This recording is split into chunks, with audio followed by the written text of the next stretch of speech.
Hi, I'm Heyzeus, and this is my 2018 CSGO Skins Rewind. Now, you might be wondering how a rewind could possibly be justified on a topic like this, and the answer is, I don't think it can, but you know what? I made one anyway, so let's get into things.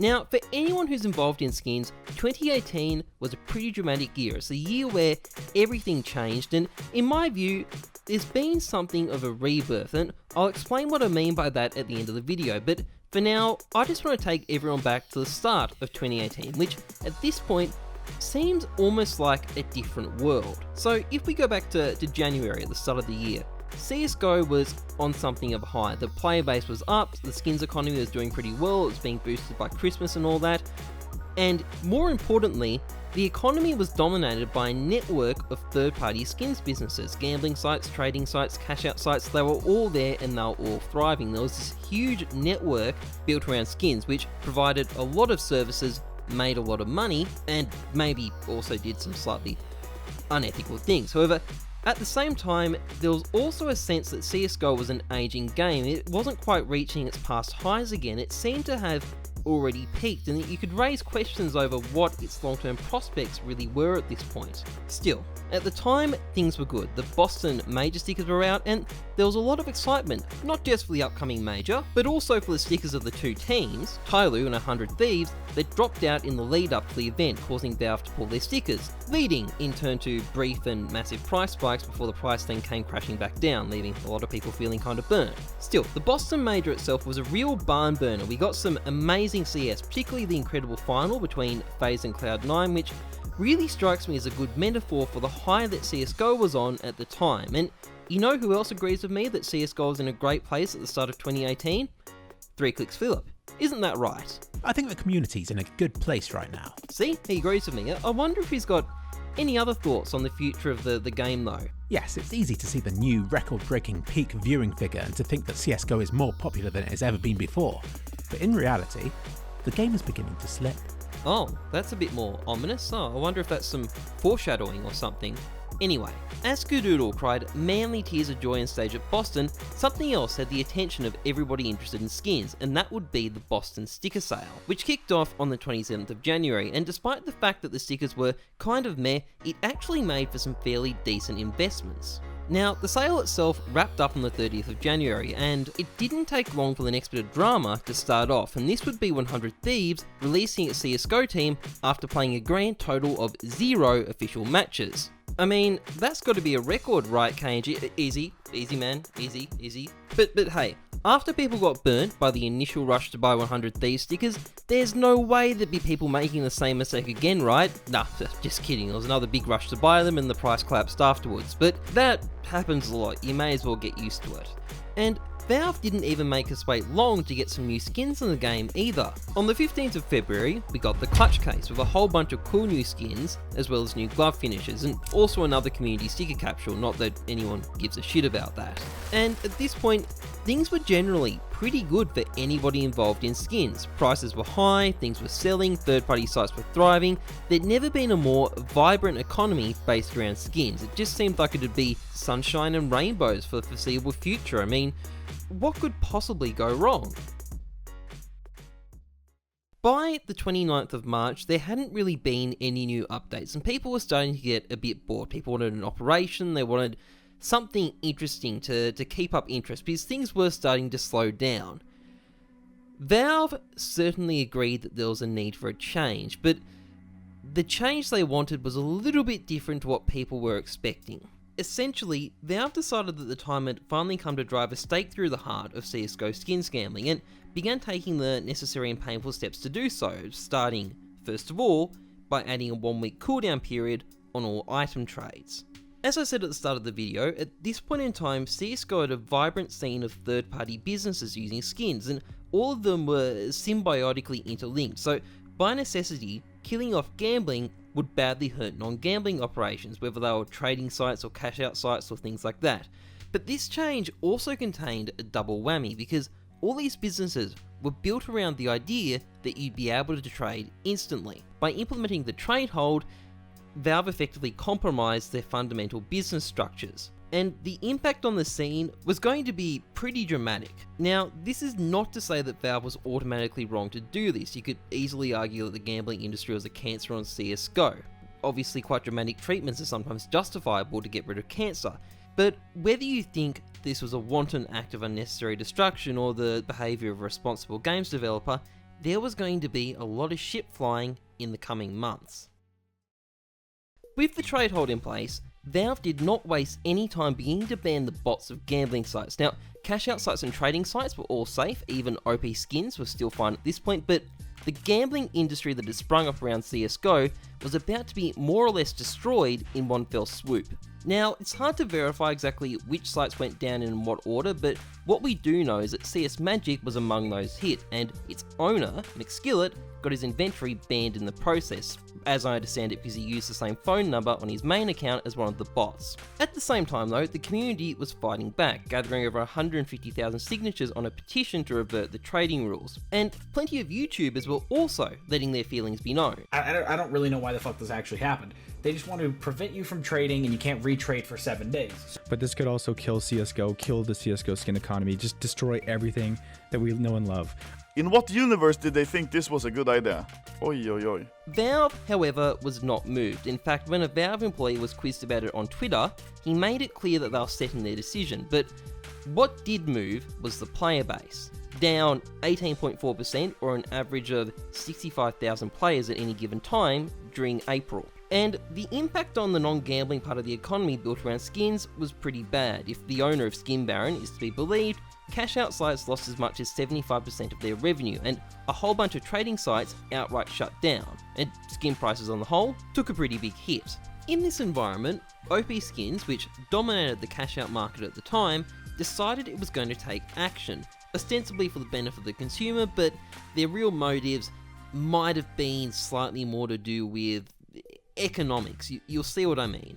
Now, at first their strategy was just to exaggerate the impact of the trade hold with misleading statistics, but after a while they decided to take things a step further and implement a feature known as Wax Express Trade, which basically replicated CSGO trading without the trade hold on the OPSkins internal system of bots.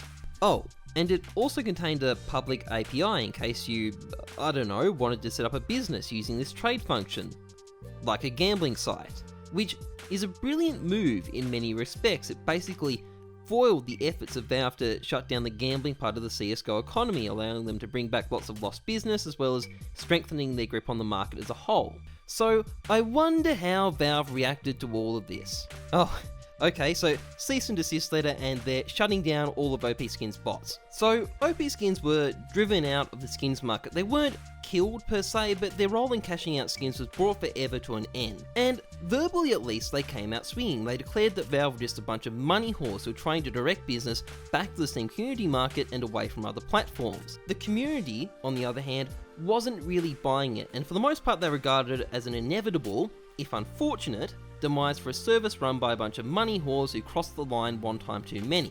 And just as Valve promised, on June 21, the bots were locked and OPSkins' role as a distributor of skins came to an end. OPSkins by no means shut up shop, however, instead partnering with, and by partnering with I mean owning and controlling, this thing called VGO, which launched on June 20. VGO sells itself as being a community-orientated, blockchain-based skins provider. Skins that you can't actually use in Counter-Strike, admittedly, but you can use them with gambling sites. Lots of gambling sites. Oh look, here's Phantom Lord gambling with them, huh? Really makes you think. In any case though, CSGO was simply forging on, and after bottoming out in May, the player base was starting to pick up again, in part, possibly, due to the fact that Valve seemed to be picking up their game a bit with their updates. And the first of these updates would be the Panorama UI. Now, the beta for this became available for public use in June, however the full release occurred on the 1st of August, and this not only transformed the way skins are viewed in-game, it also came with a new case, the Horizon case, which also currently holds the record for the longest wait between cases. We had to wait 169 days for this. Unfortunately, despite this wait though, I can't really say I think this is a good case. The new knives in particular strike me as an example of quantity rather than quality, and I wouldn't say the new skins were really barn burners either, but at least you could say that we finally had something new. And speaking of new things, on August the 15th, we'd also get a new gun, the MP5, which didn't come with new skins, but if anything, this just made things even more intriguing because even if it didn't have skins now, it basically guaranteed that there were going to be some release in the near future, which was particularly surprising because we'd just gotten a new case. So what were the new skins going to be exactly? August would also see something that I don't really feel I can leave out of this, even though I kind of wish I could, and this would be the death of the skins YouTuber McSkillet. Now, I'm not going to discuss any of the actual details or try and give you a hot take on the whole thing, other than to say that I think the Global Offensive Trade subreddit may have gone a bit too far when they labelled him a domestic terrorist. I think there may have been some pre-existing bad blood there. Now, moving past that fairly grisly and unpleasant event, August was closed out by the release of the Face It 2018 tournament items, which dropped on the 29th, about a week before the event itself would start. And as stickers went, they were decent enough, arguably better than the stickers at Boston, but this wouldn't be the big story when it comes to skins and the Face It London Major. That would be the 2018 Inferno and Nuke collections. These were discovered in the game files at the start of September, and unsurprisingly, they contained quite a few MP5 skins, and while it wasn't clear how they were going to be ultimately dropped in game, it was obvious that in the meantime they were going to be souvenir drops at the Face It Major, and 2 days later, that's exactly what Valve announced. Now, the Face It Major itself wasn't actually that exciting. It was marred by technical issues and muscled Polish guys being starved of eggs, Australis just curb stomped their way to victory, and the stickers turned out to be fairly crappy investments, which didn't make me look terribly good. Nonetheless though, there still was something to be excited about. Over the course of September, CSGO added 50,000 players to its average number playing at any given point. Apparently, the game wasn't that dead after all, and that, I think, caused for a change of mood music. Okay, much better. October started off with an update that involved new FBI models and also made the 2018 Inferno Nuke Collection standard rank up drops. Now, this wasn't quite the Operation collections I've been expecting, but in fairness, we did need some more rank up collections. The existing ones were quite old. 6 days later, another update would drop the in-game price of AUGs and SG553s, and since this made them more competitive in matchmaking, the prices of the skins, obviously, shot up in response. Early November also brought an interesting release, the Skill Groups capsule. Now, normally sticker capsules are totally forgettable, unremarkable shit that nobody cares about, which obviously begs the question why I ever made any of these videos, but anyway, this capsule got quite a bit more attention than usual, probably because the stickers aren't completely meaningless to CSGO players, and on top of that, they certainly had quite a few hidden secrets in them as well. But the real story is something that happened in December, something earth-shattering, something that transformed the future prospects of CSGO. On the 6th of December, Valve introduced the Danger Zone update. Now this brought the Danger Zone case, which is cool, it's got some really nice skins in it. They also added a Battle Royale knockoff, which might not quite match up to Fortnite, but you know what, at least it's there. They also made the game go free to play. Yeah, this is kind of significant. Now, I'm not going to talk about the technical details because that's not really what this video is about. What I am going to show you is the impact this has had on the number of people playing CSGO. As you can see, it kind of went up a bit. In fact, it's actually higher now than it was during February earlier this year, and what's remarkable about this update is that it seems like for the first time in years, CSGO is actually growing. I mean, as I said at the start of the video, the game was established, the player base was stable, but it had plateaued, it wasn't really going any higher. But now, all of a sudden, it looks like some new records are about to be set. But what does this mean for skins? Well, the short answer is that with all these new players coming into the game, combined with the usual Christmas boom, the market has been going kinda nuts. I mean, consider these prices. At its low during the Steam Summer Sale, the field-tested AK Redline was around about $6.30. Now it's over $10, and this is the highest it's been since 2014. Now, the reason I picked the AK Redline is that it's a pretty good indicator for the rest of the market. And this indicator is kinda positive, it's suggesting that there's a lot of interest in CSGO right now. So this is where the rewind kind of comes to an end, so I think it's time I wrapped it up and explained what I think of all this. Now, the real takeaway isn't something mundane like there was no operation this year. At the start of the year, we had a game that had clearly reached its peak and was plateauing, and while that isn't a great thing, at the same time we also had a huge and very well established industry based around skins that provided quite a lot of useful services. Now, obviously stuff like skins gambling was problematic, but there was also a very useful network of cash out sites and trading sites which made it really easy to, sell off or exchange or do whatever you wanted with any skins you had, which no doubt encouraged people to own skins. And at this point, we've partially lost that. These businesses just aren't what they used to be, things are slower and more expensive. But at the same time, the game really seems to have broken free of the plateau it's been stuck on. There's actual genuine growth occurring for the first time in years, and as a result, I think we're probably going to get back some of that energy that CSGO had during its early days when things were fresh, particularly if Valve keeps up with these regular updates. Which is kind of why I'd call what's happened a rebirth. We've lost a lot of the really convenient services that we used to have around skins, but I also think we've regained a lot of lost energy, kind of like the early years of the game. And for sure, upsides and downsides, but I think things have ended on a positive note, and I'm kind of optimistic about the future. Anyway, thanks for watching, and here's to a great 2019. Trust the numbers, not your guts. I'm Heyzeus. See ya.